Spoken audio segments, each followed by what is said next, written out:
La mañana que enterramos a mi padre, el cielo estaba completamente despejado. Sin una sola nube. Recuerdo ese detalle porque siempre creí que los días de funeral deberían ser grises, cargados, como si el mundo entendiera el peso de lo que estaba pasando. Pero ese día el sol brillaba con una claridad que me pareció casi ofensiva, como si la muerte de Ernesto Salazar no tuviera ningún efecto sobre el universo. Mi padre se llamaba Ernesto Salazar Fuentes. Y durante 42 años de mi vida, ese nombre fue sinónimo de una sola cosa: solidez. La clase de solidez que no necesita explicarse. La que simplemente está, como las paredes de una casa que nunca te imaginas que puedan derrumbarse. Lo vi trabajar desde que tengo memoria. Siempre de traje oscuro, siempre con un portafolio de cuero en la mano, siempre hablando en voz baja por teléfono, como si los grandes acuerdos no necesitaran gritos sino susurros precisos.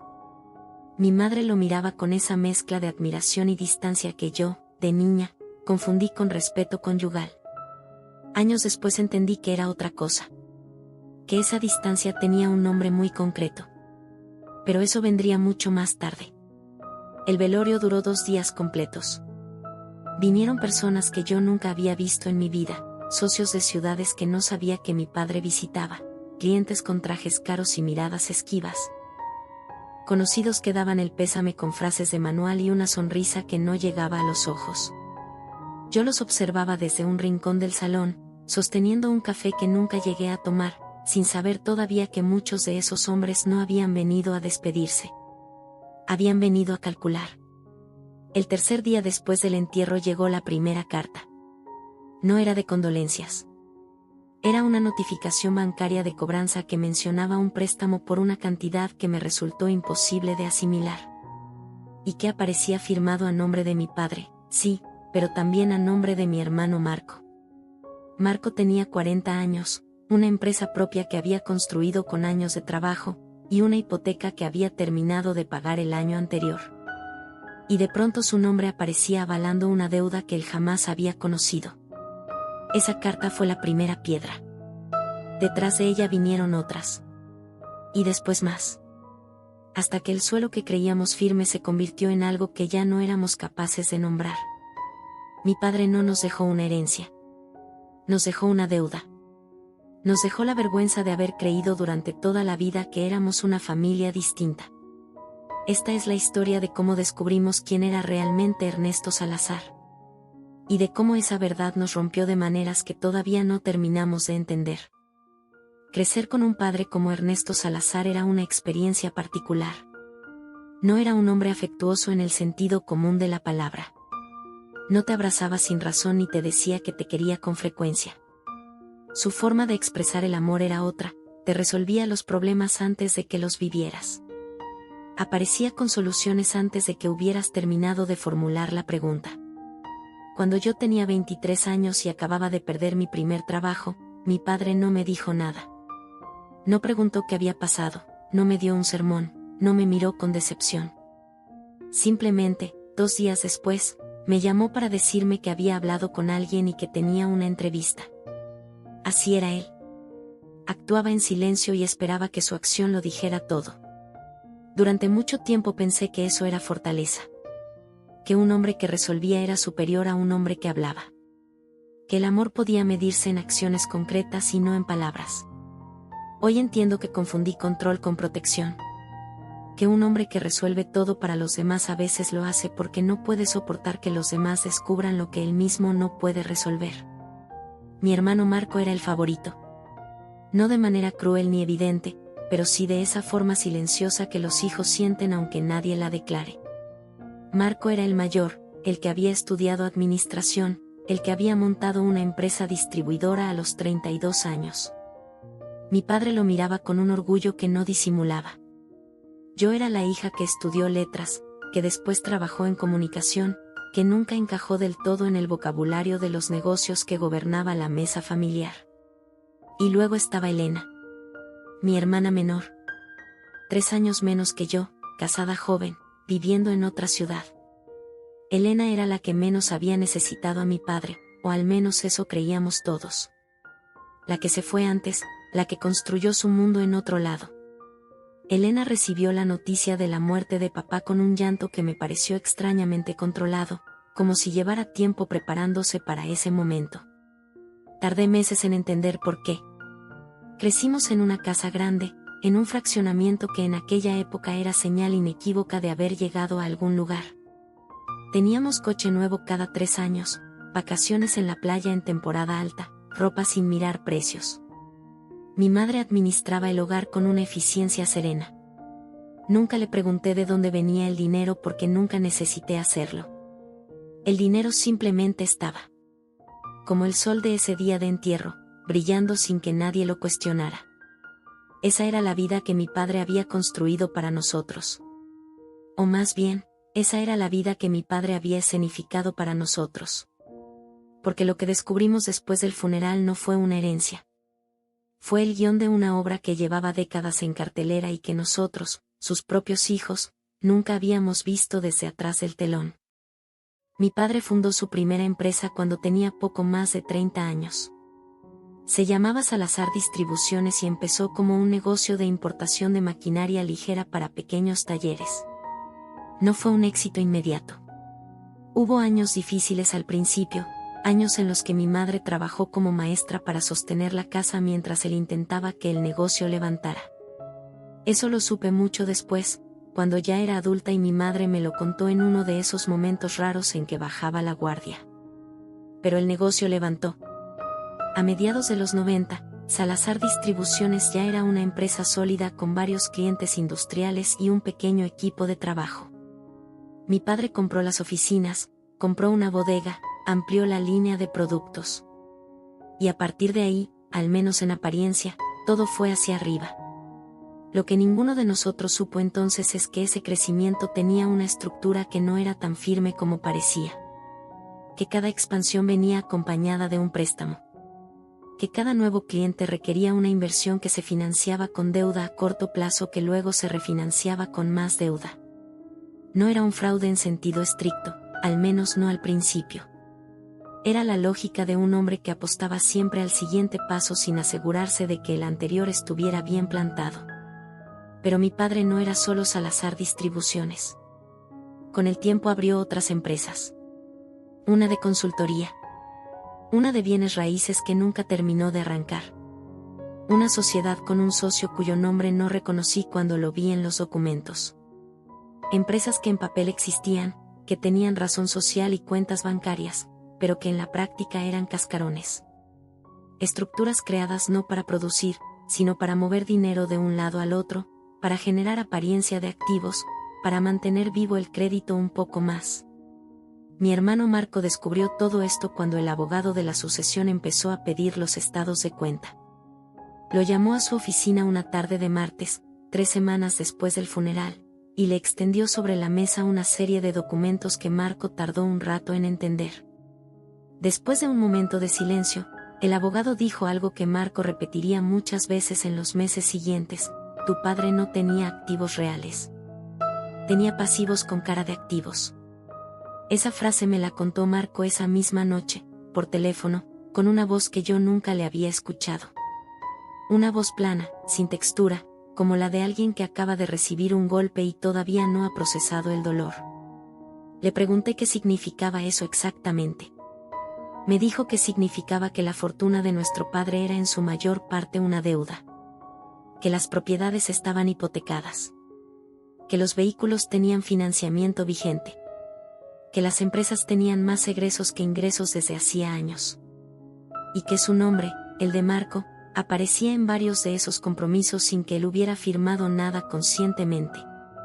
Colgué el teléfono y me quedé sentada en el silencio de mi cocina durante un tiempo que no supe calcular. Afuera llovía, esa vez sí. Y yo miraba el agua caer sobre el vidrio y pensaba que llevaba 42 años admirando a un hombre que no existía. La semana siguiente fue la más larga de mi vida. No porque hubiera gritos ni escenas dramáticas, sino porque todo ocurrió en ese tono bajo, contenido, casi administrativo, que tienen las crisis cuando todavía no han explotado del todo. Reuniones con abogados. Llamadas con contadores. Documentos impresos sobre mesas de despacho. Números que no cerraban. preguntas que tampoco. Mi madre no quiso estar presente en ninguna de esas reuniones. La primera vez que el abogado le pidió su presencia, me llamó a mí para que fuera en su lugar. Le dije que tenía que ir ella, que era la viuda, que su firma importaba. Me respondió con una sola frase, en voz tan baja que tuve que pedirle que la repitiera. Yo ya sabía que algo estaba mal. Solo no sabía cuánto. Eso me dejó sin palabras durante un momento que se sintió eterno. No le pregunté desde cuándo lo sabía. No era el momento. Pero esa frase se instaló en mí como una astilla, pequeña, invisible, y absolutamente imposible de ignorar. El abogado se llamaba Rodrigo Vega. Había llevado los asuntos legales de mi padre durante los últimos 12 años, y desde el primer día me transmitió una incomodidad que no supe leer bien hasta después. Era demasiado cuidadoso con las palabras. Demasiado preciso en lo que decía y demasiado vago en lo que omitía. Respondía preguntas directas con respuestas laterales. Y cuando Marco le preguntó si él había sabido el estado real de las finanzas, tardó 3 segundos de más antes de contestar. Esos 3 segundos me dijeron más que cualquier documento. La lista de acreedores fue creciendo con los días. Un banco con 2 créditos hipotecarios vencidos. Una financiera privada con un pagaré firmado hacía 4 años. 2 ex socios que ya habían contratado representación legal. Un proveedor al que se le debían meses de mercancía. Y en el fondo de todo, una deuda con el Servicio de Administración Tributaria que databa de varios ejercicios fiscales sin declarar correctamente. Mi padre había estado construyendo ese castillo de obligaciones durante al menos una década. Y lo había hecho con una calma que, retroactivamente, me resultaba aterradora. Seguía viniendo a las cenas del domingo. Seguía hablando del futuro con ese tono sereno que siempre lo caracterizó. Seguía siendo Ernesto Salazar, el hombre sólido, el que tenía todo bajo control. Mientras por debajo el suelo se abría poco a poco. Lo que todavía no habíamos descubierto era lo peor. Porque las deudas con los bancos eran devastadoras, sí. Pero había algo más, algo que no aparecía en ningún documento oficial. Algo que Elena, mi hermana menor, sabía desde hacía 2 años y había guardado en silencio. Y ese silencio, cuando finalmente se rompió, cambió todo. Elena llegó en avión un jueves por la tarde. Yo la recogí en el aeropuerto y durante el trayecto casi no hablamos. Ella miraba por la ventana con esa expresión que conozco desde niñas, la expresión de quien está calculando cuándo y cómo decir algo que sabe que va a doler. Le pregunté si estaba bien. Me dijo que sí. Mentía, y las dos lo sabíamos. Esa noche nos reunimos en casa de mi madre, Marco, Elena, yo, y mi cuñada Sofía, la esposa de Marco, que insistió en estar presente porque el nombre de su marido aparecía en varios de esos documentos y ella tenía todo el derecho del mundo a saber. Mi madre se sentó en el sillón de siempre, el que quedaba frente a la televisión, y durante la mayor parte de la reunión no dijo nada. Fue Elena quien habló primero. Y lo que dijo nos dejó a todos quietos. 2 años antes de la muerte de mi padre, Elena había recibido una llamada de un hombre que se presentó como socio de papá en una de esas empresas fantasma. Le dijo que necesitaba hablar con alguien de la familia porque las cosas se habían complicado y mi padre no contestaba. Elena, que siempre fue la más precavida de nosotros, no le dio información pero tampoco colgó. Lo citó en un café y fue a escucharlo. Lo que ese hombre le contó era simple en su horror. Mi padre llevaba años pidiendo dinero prestado a particulares. No solo a bancos. A personas. Conocidos, ex colegas, incluso a un amigo cercano de la familia al que todos recordábamos con afecto. Les prometía rendimientos de inversión en sus empresas. Les mostraba estados de cuenta que, según Elena describía con voz plana, probablemente eran falsos. Y cuando un inversionista quería recuperar su dinero, mi padre buscaba otro que pusiera más para pagar al primero. No era un esquema sofisticado. Era uno de los más viejos del mundo. Y mi padre lo había operado durante años con la misma cara tranquila con la que nos miraba a nosotros todos los domingos. Marco se levantó de la silla. Caminó hacia la ventana. No dijo nada durante un momento que pareció durar mucho más de lo que duró. Sofía preguntó en voz baja si eso constituía un delito. Elena respondió que sí. Mi madre, desde su sillón, sin mirarnos, dijo una sola cosa: ya lo sé. Y con esas 3 palabras, la imagen que habíamos construido durante 40 años de nuestro padre terminó de derrumbarse completamente. Hay un momento en que el duelo deja de ser tristeza y se convierte en otra cosa. No en rabia, exactamente, aunque la rabia también estaba. Es algo más difícil de nombrar. Una especie de vergüenza retroactiva, como si todos los momentos de orgullo que habías sentido por esa persona se volvieran en tu contra y te preguntaras qué dice de ti el haber admirado tanto a alguien que era eso. Eso fue lo que me pasó en los días siguientes. Empecé a repasar mentalmente cada escena de mi infancia y de mi vida adulta buscando señales que hubiera ignorado. Y las encontré. No muchas, y no todas eran obvias, pero estaban ahí. La vez que mi padre se molestó de manera desproporcionada cuando Marco le preguntó por los estados de cuenta de la empresa, siendo Marco ya socio nominal de uno de los negocios. La vez que un conocido de la familia dejó de aparecer en las reuniones de golpe y nadie preguntó por qué. El año en que las vacaciones de verano se cancelaron sin explicación y mi padre simplemente dijo que ese año tenían otras prioridades. Pequeñas grietas que yo había rellenado con la masilla de la confianza ciega. Marco contrató a su propio abogado, distinto al de la sucesión. Lo primero que hizo ese abogado fue pedir que se auditaran todos los documentos en los que aparecía la firma de Marco. Lo que encontraron fue peor de lo esperado. Había 3 instrumentos notariales en los que la firma de mi hermano aparecía como aval. Documentos que él nunca había firmado conscientemente, que en algún momento había rubricado creyendo que se trataba de otra cosa, de un trámite menor, de una formalidad sin consecuencias. Mi padre había usado la firma de su propio hijo. No una vez. 3 veces. Cuando Marco me lo dijo, yo esperaba encontrarlo furioso. Pero no. Estaba sentado a la mesa de su oficina con esa calma que da el agotamiento total, con los codos apoyados y la mirada fija en un punto del escritorio. Me dijo que lo que más le costaba aceptar no era la deuda ni la firma. Era que papá lo había elegido a él. De entre todos, lo había elegido a él para cargar con eso. Al favorito. Al que más admiraba. Al que había mirado toda su vida como el modelo a seguir. Y eso, me dijo, era lo que no podía perdonar. No la estafa. La elección. Esa noche llamé a Elena y le pregunté si ella sabía desde cuándo lo sabía mamá realmente. Hubo una pausa larga al otro lado del teléfono. Después Elena dijo que creía que mamá lo sabía desde el principio. No los detalles, quizás. Pero sí que algo fundamental en la historia de nuestro padre no cerraba. Le pregunté por qué creía eso.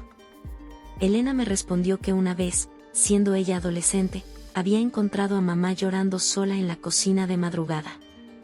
Y que cuando le preguntó qué pasaba, mamá le dijo algo que Elena nunca olvidó: a veces uno ama a alguien y aprende a no hacer ciertas preguntas.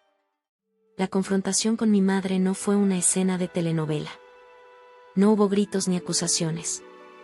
Fue una conversación de tarde, con café frío sobre la mesa y el televisor apagado por primera vez en semanas, como si incluso ese ruido de fondo hubiera agotado su utilidad. Le pregunté directamente cuánto sabía. Me miró durante un momento antes de contestar, con esa expresión que no había visto en ella desde que era niña.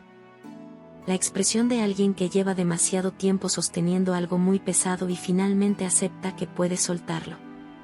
Me dijo que no sabía los detalles. Que nunca supo las cantidades exactas ni los nombres de las personas involucradas. Pero que desde hacía muchos años tenía la certeza de que las cosas no eran lo que parecían. Que había momentos de tensión en mi padre que no correspondían con el éxito que él proyectaba. Que había llamadas que él tomaba en el patio con la voz baja. Que había meses en que el dinero llegaba justo, aunque las apariencias dijeran lo contrario. Le pregunté por qué no lo enfrentó. ¿Por qué no preguntó, no insistió, no abrió esos cajones que claramente sabía que existían? Se quedó callada un momento. Después dijo algo que se me quedó grabado con una claridad que todavía duele, porque tenía miedo de que si preguntaba, todo se cayera. Y mientras no preguntara, todavía podía protegerlos a ustedes. No supe qué responderle. Hubo una parte de mí que quiso reprocharle ese silencio, decirle que su callar también era una forma de mentir. Pero otra parte entendía, de esa manera incómoda en que a veces se entienden las cosas que no queremos entender, que mi madre había tomado la única decisión que le pareció posible. Que había elegido la estabilidad visible sobre la verdad invisible. Y que esa elección la había costado años de un peso que nunca repartió con nadie. Fue la primera vez que vi a mi madre como una mujer sola. No como mi madre. Como una mujer que había vivido durante décadas al lado de un secreto que no era suyo y que de todas formas tuvo que cargar. Esa tarde, cuando me fui, la abracé en la puerta más tiempo del habitual. Ella me apretó con una fuerza que me sorprendió. Como si llevara años esperando que alguien la sostuviera sin pedirle nada a cambio. Afuera, en el coche, antes de arrancar, me permití llorar por primera vez desde el funeral. No por mi padre. Por ella. Por todo lo que había callado. Por todo lo que nosotros, sin saberlo, le habíamos pedido que siguiera callando con solo existir felices dentro de esa casa. Las semanas que siguieron fueron un ejercicio brutal en logística del desastre. El abogado de Marco logró demostrar que al menos 2 de las 3 firmas habían sido obtenidas mediante engaño, lo que abría la posibilidad de impugnarlas. No era una victoria, era apenas una trinchera. Pero en ese momento cualquier centímetro de tierra firme importaba. Las deudas con los bancos eran negociables, en el sentido frío y técnico de la palabra, había activos reales, aunque menores de lo que parecían, que podían liquidar parte de lo que se debía. La casa familiar estaba hipotecada, pero el valor residual alcanzaba para cubrir una porción significativa. Mi madre tendría que mudarse. Eso era inevitable. Lo que no era negociable de la misma manera eran las deudas con las personas. Los particulares que habían entregado su dinero creyendo que invertían. Algunos eran conocidos con recursos suficientes para absorber la pérdida, aunque con rabia legítima. Otros no. Había una pareja de ancianos, amigos de mis padres desde hacía 30 años, que habían puesto en manos de mi padre los ahorros de su jubilación. Una cantidad que para ellos no era menor. Que era, literalmente, su tranquilidad futura. Cuando Marco me lo dijo, me quedé sin habla durante un momento. Después pregunté si esa pareja sabía ya lo que había pasado. Me dijo que sí. Que ya los habían contactado. Que el hombre, don Aurelio, había dicho simplemente que esperaba que a Ernesto le fuera bien en donde estuviera. Sin sarcasmo. Sin odio aparente. Con esa resignación serena que tienen las personas mayores cuando la vida ya las ha sorprendido demasiadas veces. Esa respuesta me rompió más que cualquier grito hubiera podido hacerlo. Elena propuso que entre los 3 hijos asumiéramos voluntariamente una parte de esa deuda personal, aunque legalmente no estuviéramos obligados a hacerlo. Marco estuvo de acuerdo de inmediato. Yo también, aunque sabía que significaba un esfuerzo importante en mis finanzas personales. No era una solución completa. No alcanzaba para cubrirlo todo. Pero era lo único que podíamos hacer que se sintiera honesto. No lo hacíamos por rehabilitar la imagen de mi padre. Lo hacíamos porque don Aurelio y su esposa merecían eso. Porque el daño que nuestro padre había causado tenía cara de persona real, y esa persona real no podía quedarse simplemente con el recuerdo de haber sido traicionada por alguien en quien confiaba. Lo que mi padre había roto no era solo dinero. Era algo más frágil y más difícil de reparar, la confianza de gente buena que creyó que el mundo funcionaba de cierta manera. Pasaron 6 meses desde el funeral antes de que yo pudiera pensar en mi padre sin sentir esa mezcla de amor y repulsión que me revolvía el estómago.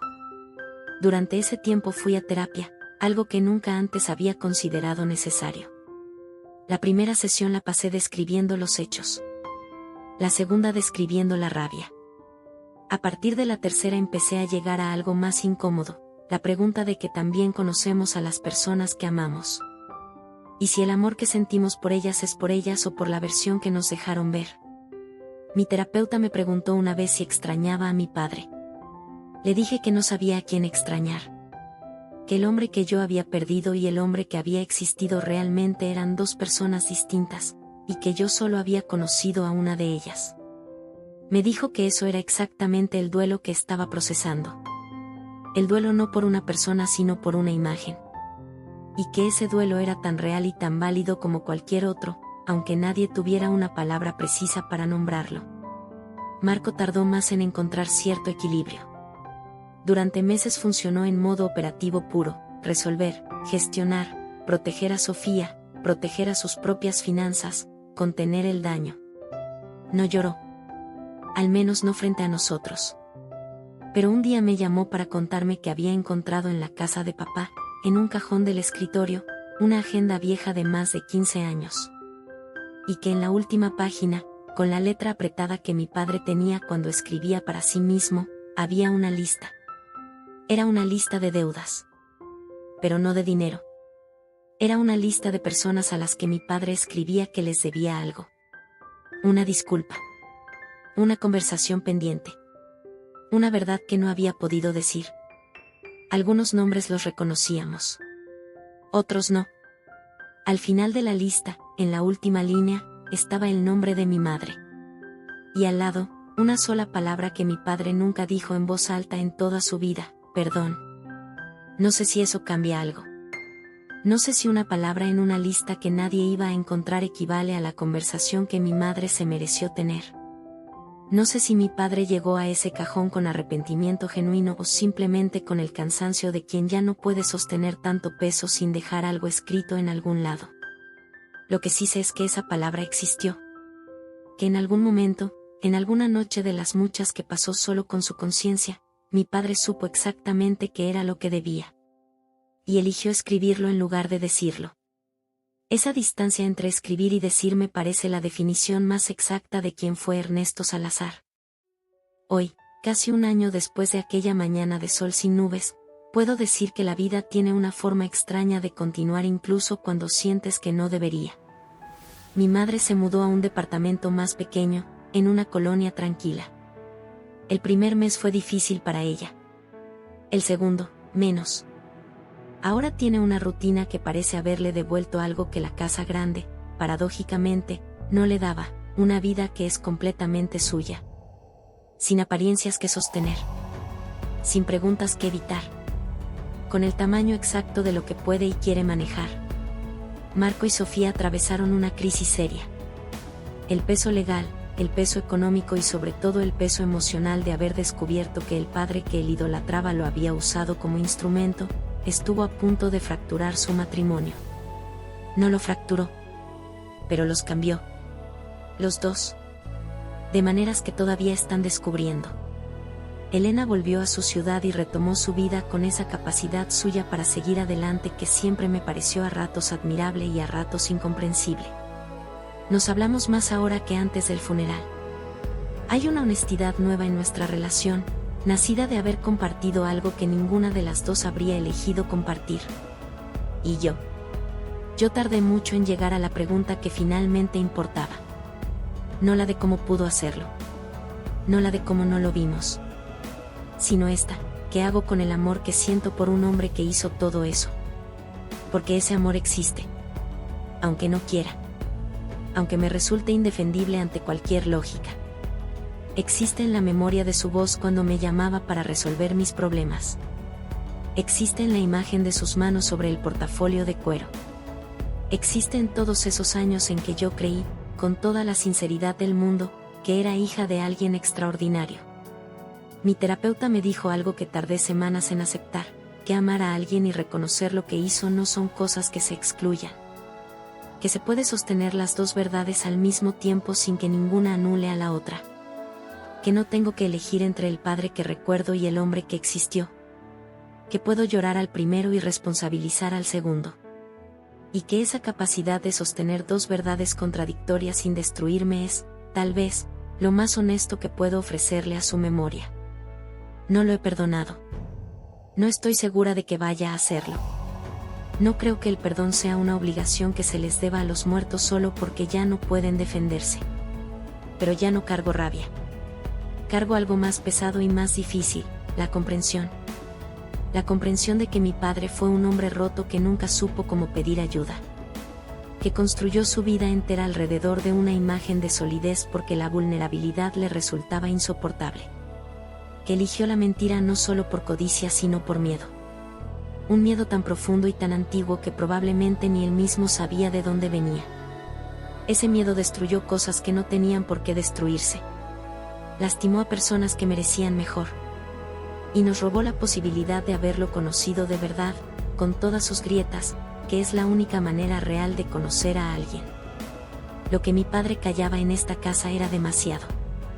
Y ese silencio fue su herencia verdadera. No el dinero que nunca existió. No las deudas que dejó. Sino la enseñanza involuntaria de lo que le cuesta a una familia entera el peso de lo que un solo hombre decide no decir. Yo elegí no heredar ese silencio. Esta historia es la prueba.